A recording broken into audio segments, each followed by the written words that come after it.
This walk, this prayer, this ceremony started a little over 2 years ago. You know, we didn't just wake up one day and say, oh, we're gonna walk for Leonard Peltier. There were dreams that were coming to us.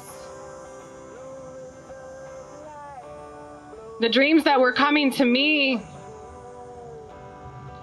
I would be in Leonard's prison cell with him, locked up with him, doing that time with him. And he'd be sitting there on his bed with his face in his hands, and he wouldn't say anything. But in each of these dreams, I would say, your people are coming to get you. AIM is coming to get you. Your people haven't forgotten about you. Don't worry, we're coming. And so these dreams, they kept coming. I talked to my AIM brothers and sisters, my teachers, my elders. We brought those dreams into ceremony. And through those ceremonies and prayer, it came in that we were to walk, that we were to carry that prayer for this injustice against our people, and not just our people, all people, as human beings, to carry that prayer from the heart of AIM in Minneapolis, Minnesota, to Washington, D.C., that we were to walk that 1,103 miles to Washington, D.C., to those people that sit there in those positions of influence to seek Elder Leonard Peltier's release.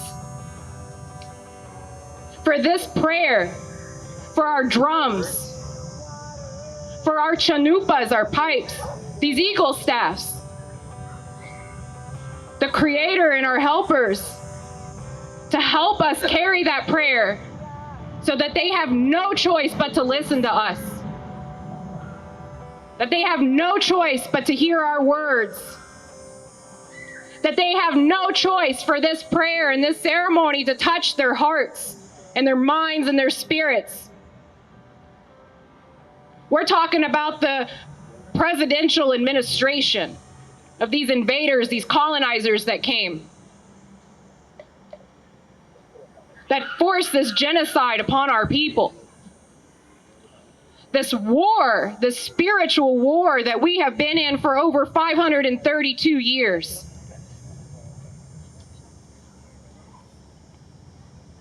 And that this prayer for Leonard, that this walk to justice would be answered.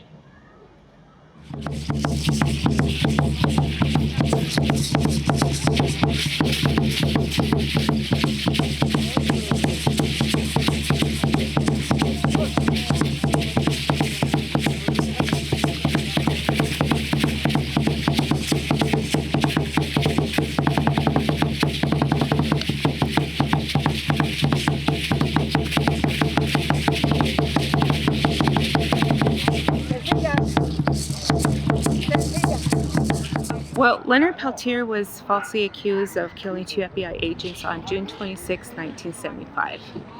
And since then, they've been, when it went to trial, there was false affidavits, and the ballistic testings didn't match. And so he is innocent even after 46 years. And we're making awareness to people that he's still in prison, and he's American Indian in this country, protecting his own people, and he's in prison for that.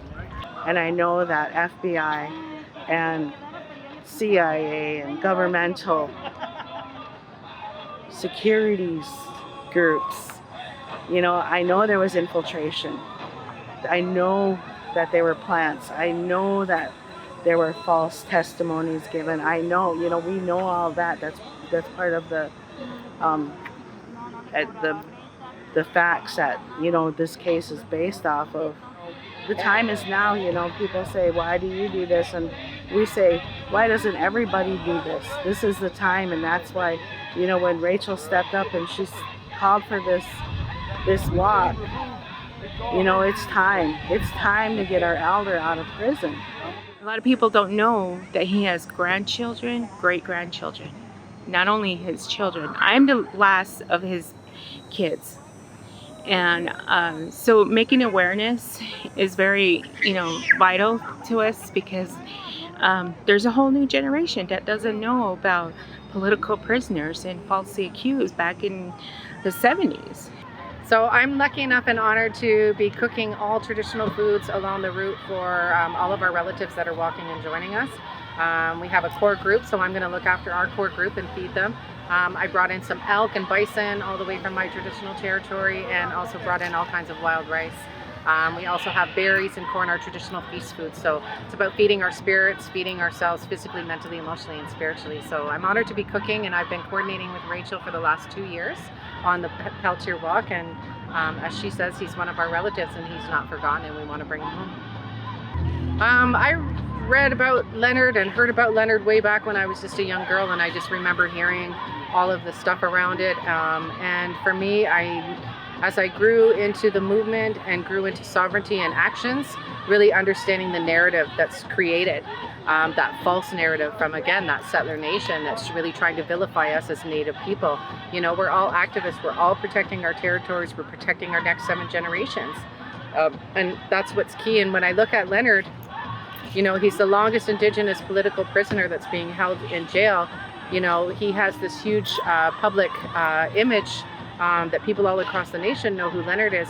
But I'm also here for the hundreds of thousands of other young Indigenous people that are incarcerated based on racism and false narratives and that whole white-centered viewpoint of us as Indigenous people as less than. And this is all about land and resources and removing Indigenous people from their sovereign territories. And, you know, Leonard's, you know, the longest political Indigenous prisoner, but how many more thousands of other young people are there incarcerated? We're overrepresented in jails, we're overrepresented in death rates, overrepresented in MMIW, but we make up only a small percentage of the whole total population. So that tells me that there's something wrong with this whole system, and it's not meant for us. So we have to go back to our ways, the ceremonies, the traditions, and we've never lost them. And now there's a resurgence with so many young people. And Rachel Thunder, the main coordinator of this event, she's a firecracker. She's got it down, and you know, she's that new youth that's coming forward, and you know, she's driven, and she's really rallied so many people across the nation, across international. As long as Leonard Peltier is in prison, and these other political prisoners that are held by the United States government, as long as all of those people are still held, then none of us are truly free, because they hold a piece of all of us. My attention somehow.